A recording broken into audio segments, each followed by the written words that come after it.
Bora falar de modelagem. Existem vários tipos de modelagem de dados por aí, né? Mas a galera, quando vai falar de modelagem, geralmente você só vê as pessoas se atendo a dois tipos de modelagem, ou três no máximo, que é a modelagem dimensional, pra gente que é da área de dados, né? Com a modelagem mais voltada para analytics e tal, e a modelagem da terceira forma normal, que é para sistemas transacionais, né? Só que existem outros tipos de modelagem de dados também, né? Então, queria aqui abordar alguns tipos de modelagem de dados só para você ficar sabendo que existe outras formas de resolver problemas, umas mais inteligentes, outras mais feias, enfim. Então vamos lá. O primeiro tipo que eu quero falar é formas normais. Formas normais é um tipo de modelagem que foi desenhado para atuar com um banco de dados relacional. E o objetivo das formas normais é basicamente eliminar anomalias, duplicação de dados, manter integridade referencial e evitar duplicação vertical de dados.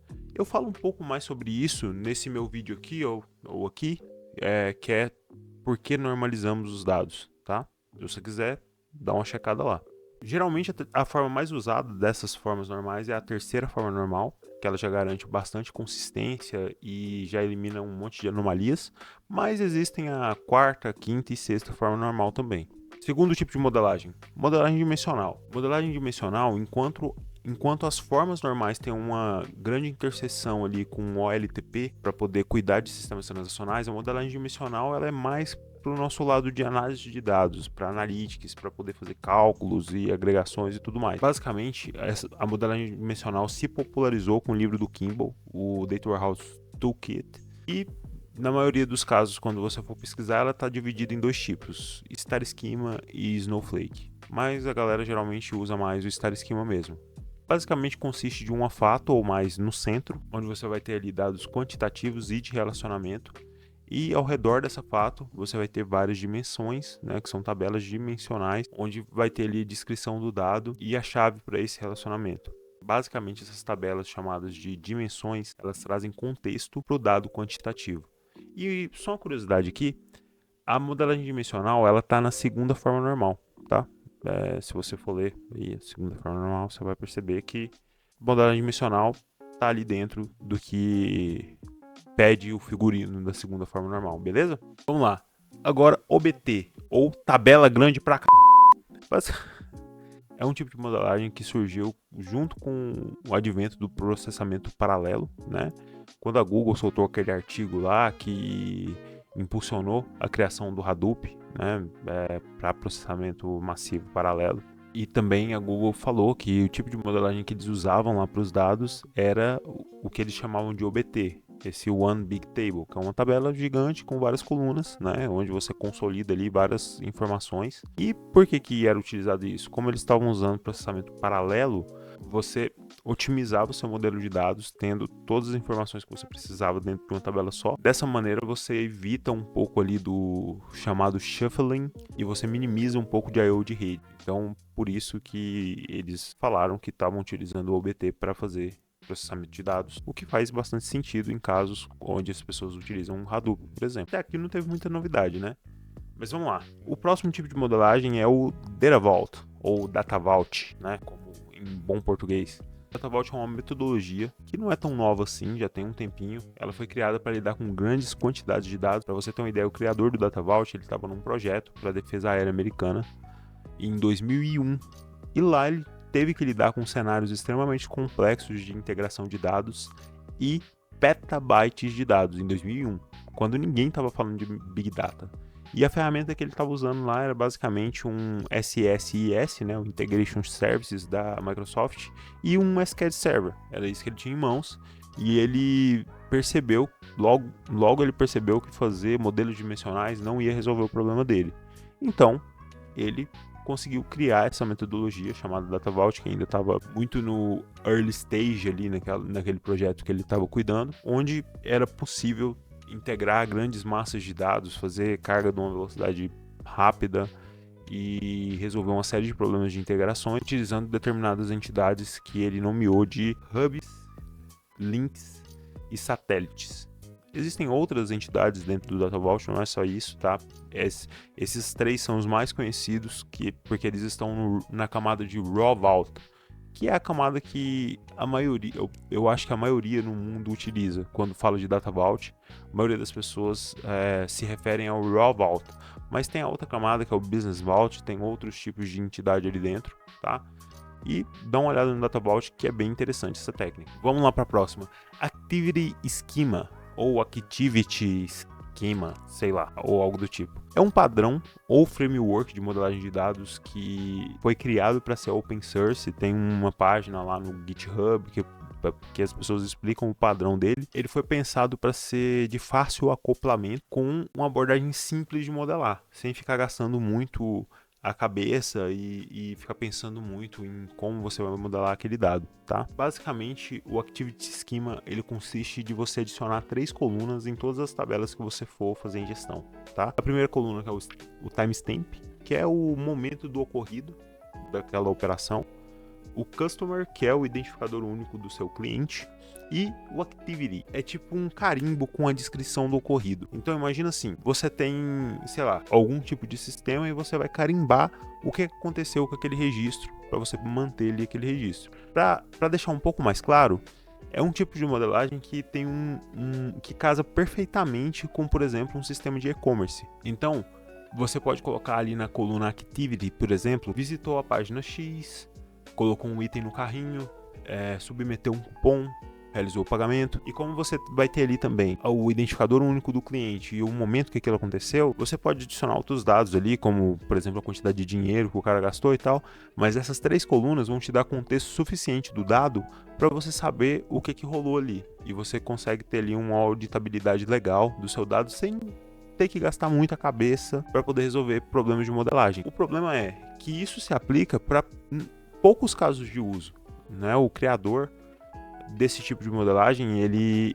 é um cara bem inteligente, assim, se eu não me engano ele já trabalhou até na NASA, né? E quando ele foi trabalhar num mercado mais de varejo, assim, ele viu esse tipo de problema que todo mundo tem com modelagem de dados. Ele falou, cara, como que modelar dados da NASA é mais fácil que modelar dados de cliente, tá ligado? Porque cada empresa tem um sistema de um jeito e tudo mais. E aí ele criou esse formato, né, de modelagem de dados que funciona muito bem, mas tem suas limitações, porque não é todo dado que é de cliente, né? Tipo, tem certas abordagens que você precisa fazer, como por exemplo, dados públicos. Às vezes você trabalha numa empresa que presta serviço para o governo, ou não sei, alguns detalhes ali dentro de bancos, por exemplo. Não é todas as abordagens que o Activity Schema vai atender completamente, mas é bom conhecer porque ele pode te ajudar a resolver determinados problemas que você está enfrentando sem saber exatamente como montar ali um Star Schema daquele seu modelo. Talvez o Activity Schema pode te salvar. Agora tem um que eu pessoalmente fiquei sabendo dele mais recentemente, né? Assim, não tão recentemente, já tem alguns anos, mas quem me contou dele foi meu antigo chefe, e é o chamado Unified Star Schema. Basicamente é um tipo de modelagem para a camada de apresentação dos dados, tá? Você vai pegar ali e fazer uma integração de dados num modelo geral. Você vai criar um modelo geral que é altamente plugável, tá? E com pouco retrabalho.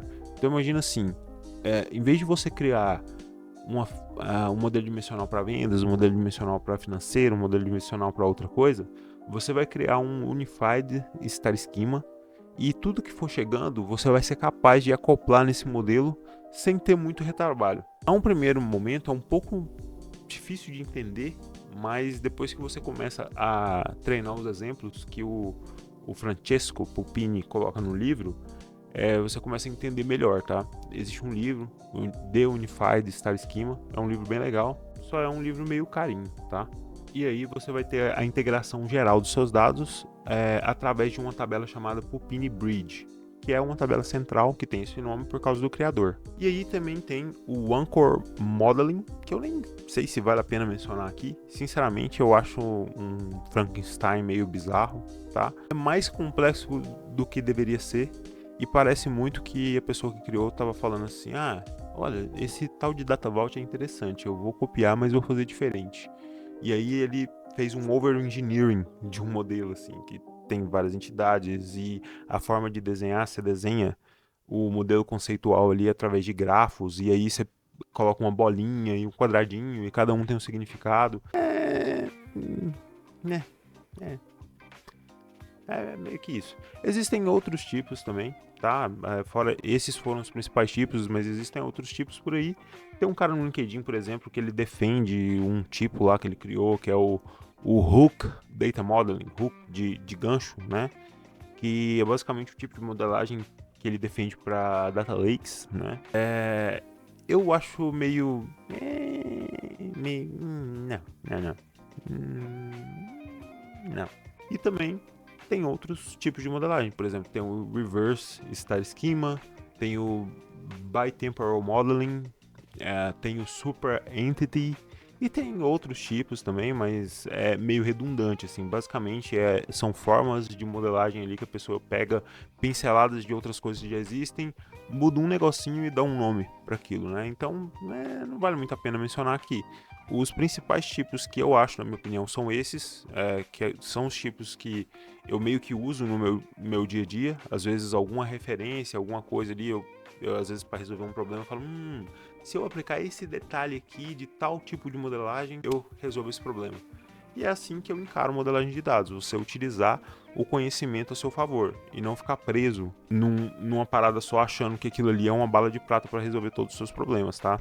Porque nem sempre o tipo de modelagem que um arquiteto de dados, um data modeler vai resolver é um tipo de modelagem para analytics. Às vezes é um outro tipo de modelagem. Às vezes você precisa de modelar uma coisa para resolver um problema de negócio ou para resolver determinada situação, ou até também para resolver o seu fluxo do ETL ali. Você tem que caminhar etapas de modelagem ali para que você resolva determinados problemas. E era isso. Esses são os tipos de modelagem que eu queria falar. Se eu não falei algum aqui que você conhece, escreve aí nos comentários, tá? Pra eu ficar sabendo e talvez ler a respeito também, beleza? Era isso.